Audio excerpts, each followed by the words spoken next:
Moving on to our quick hitters of the day. What are you looking at for your quick hitter, Arky?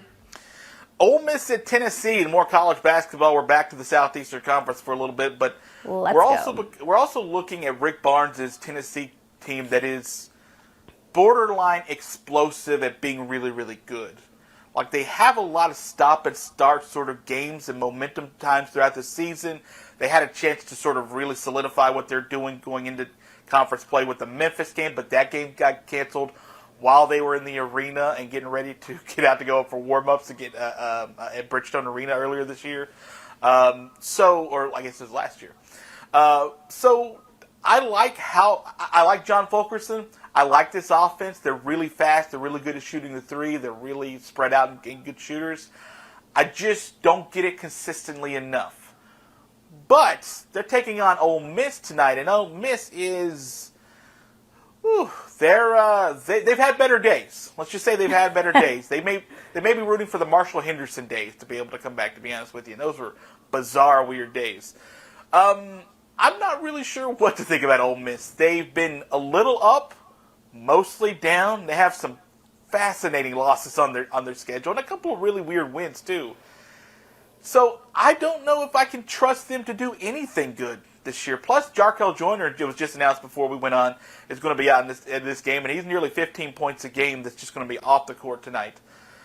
Tennessee's a 17.5-point favorite, and that is so many points in conference play. Woo! Unless you really, really, really love a team in a matchup, that's so many points. But it's easier to get those points at home than I think it is to sort of get those on the road as a road favorite. So, Knoxville, Rocky Top, and Thompson Bowling Arena, I think that's going to be a good, loud, rocking environment tonight. I think Ole Miss comes in, gets shuttered early, and I think I like the 17.5 for Tennessee tonight, and go Rocky Top. I'm not going to put a lot of money on this. This is my smallest bet of the night, but I will go Tennessee minus 17.5. That is risky. Those big spreads scare me. All the power to you. It's huge. Yeah, college basketball is so hard to get some of these spreads, but sometimes you can just find the right matchup and it's working out for you. Then this is one of those that might just work out for you. I don't think they'll win by 30, but I think they can win by 21. Okay, good luck to you. Thank you. I hope it hits. I do too. Really, it's my money, so yeah, I hope so too. All right, I'm going to be looking to the NHL, which we feel like we haven't touched on in a bit.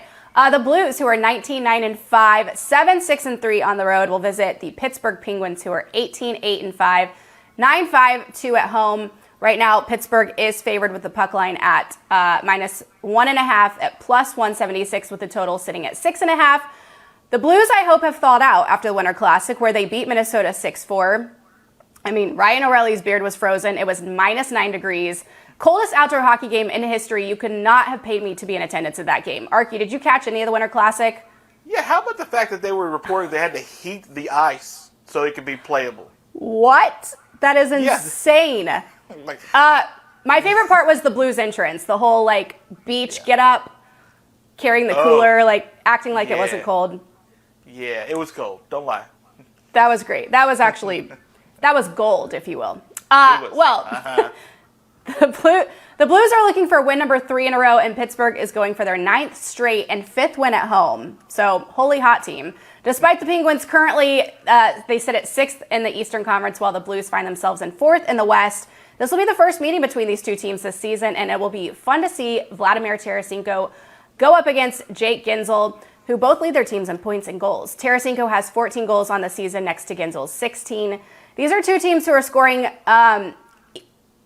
happy. They're each averaging 3.2 to 2.4 goals per game. 3.4. The Blues have recorded 20 goals in their last 5 games, and so have the Penguins. So I fully expect a high-scoring game tonight, which is why I will, be taking the over of 6.5 in this one. A few interesting nuggets as it pertains to this particular matchup. The Blues are 6-2 in their last 8 meetings with the Penguins, and the road team in this series has gone 6-2 in those 8 games. So something to keep in mind. Both teams have been hit hard with injuries and COVID over the last few weeks, but they're getting back to full strength. And for what it's worth, the Penguins are 3-2 against the spread in their last 5 games, and the Blues are also 3-2 in their last 5. The totals have gone over in 3 of the Penguins' last 5 and in 2 of the Blues' last 5. So I'm going to take my chances here, and I'm going to take the Blues puck line as well as the over of 6.5. Just living on the edge today, Arky. So the Blues to win by at least 2 and score a whole bunch of goals? I like it. That's correct. I like That's it. Correct.